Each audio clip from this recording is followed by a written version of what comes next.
Hey, it's Todd Ault, and these are Wall Street words. Today's word is bridge loan, a term commonly used in M&A and all kinds of transactions. It's a short-term loan by usually an institution or a high net worth individual to bridge to a transaction, hence bridge loan. I'll give you a real-world example of a bridge loan, and that is Facebook, I believe, got a $14 billion bridge loan from a consortium of banks. And when it went public on its IPO, those proceeds were used to pay back the bridge loan.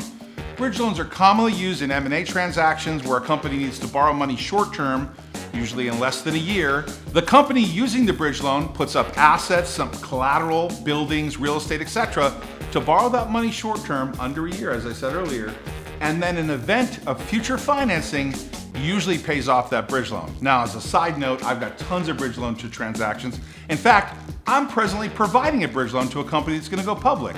Now, I expect to get paid this proceeds back about 180 days after the IPO, somewhere around that time frame. Today's word is bridge loan.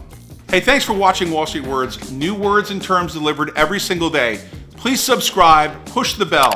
If you found this information helpful or you think someone could benefit from this information, please share this video. Thanks for watching our channel. Always good things happening here.